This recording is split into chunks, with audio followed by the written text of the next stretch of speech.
প্রিয় দর্শক, আপনার পেটের ভুঁড়ি কি দিন দিন বেড়ে যাচ্ছে? ঘরে বসে ভাবছেন এই ভুঁড়ি কি আর কমবে না? চিন্তা নেই, আজ আমরা জানবো পেটের ভুঁড়ি কমানোর বৈজ্ঞানিক ও কার্যকর উপায়, যা সাধারণ মানুষ থেকে শুরু করে ডাক্তাররাও মানেন।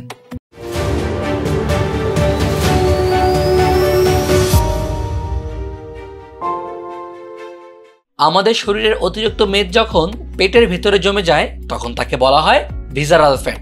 এই চর্বি লিভার, কিডনি এমনকি হার্টের চারপাশে জমে গিয়ে তৈরি করে ডায়াবেটিস, উচ্চ রক্তচাপ ও হার্ট অ্যাটাকের ঝুঁকি। বিশ্ব স্বাস্থ্য সংস্থা ও মায়ো ক্লিনিকের মতে পেটের ভুঁড়ি শুধু বাহ্যিক নয়, এটি এক প্রকার নীরব ঘাতক। ভুঁড়ি কমাতে সবার আগে খেয়াল রাখতে হবে খাবারে।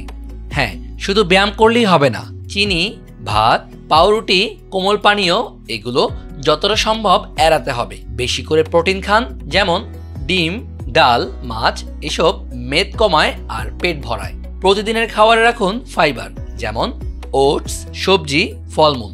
Harvard school of public health জানায় উচ্চ প্রোটিন ও ফাইবারযুক্ত খাবার নিয়মিত খেলে ভিসারাল ফ্যাট উল্লেখযোগ্যভাবে কমে যায়। কিন্তু খেয়াল রাখতে হবে, খাবার না খেয়ে ডায়েট করবেন না, এতে হজম শক্তি কমে গিয়ে ওজন কমার বদলে বাড়তে পারে। এবার আসি ব্যায়ামের কথায়।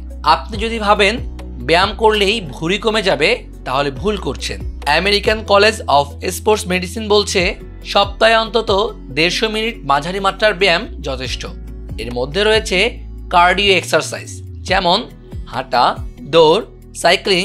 এগুলো পেটের চর্বি কমাতে সাহায্য করে। ভুঁড়ি কমাতে গিয়ে আমরা আরেকটি ভুল করে থাকি, তা হচ্ছে ঘুম ও মানসিক চাপকে গুরুত্ব না দেওয়া। স্ট্রেস বাড়লে শরীরে কর্টিসল হরমোন বাড়ে, আর সেটাই পেটের আশেপাশে চর্বি জমাতে সাহায্য করে। প্রতিদিন অন্তত 7 ঘন্টা করে ঘুমাতে হবে। স্লিপ ফাউন্ডেশনের মতে ঘুম আর মানসিক প্রশান্তি এগুলো বাদ দিলে বাকি সব চেষ্টাই হবে অর্ধেক। প্রিয় দর্শক, আরেকটা বিষয় খুবই জরুরি। ম্যাজিক পিল, স্লিমিং চা, ফেসবুক বা ইউটিউবে দেখা ফ্যাট বার্নিং যন্ত্র, এসব প্রতারণার ফাঁদে পা দিবেন না। ভুঁড়ি কমাতে কোনো শর্টকাট নেই, রয়েছে শুধু বৈজ্ঞানিক ও স্বাস্থ্যকর পদ্ধতি। তাই আজ থেকেই একটু একটু করে বদলে ফেলুন আপনার দৈনন্দিন অভ্যাসগুলোকে। বিশেষ করে খাবার, ব্যায়াম, ঘুম, এই 3টি জায়গায় আনুন ছোট্ট পরিবর্তন। তাতে ভুঁড়ি কমবে, স্বাস্থ্য বাড়বে, আর আপনি হবেন আরো শক্তিশালী ও আত্মবিশ্বাসী। প্রিয় দর্শক, আজ এই পর্যন্তই। আবারও দেখা হবে নতুন কোনো স্বাস্থ্য টিপস নিয়ে।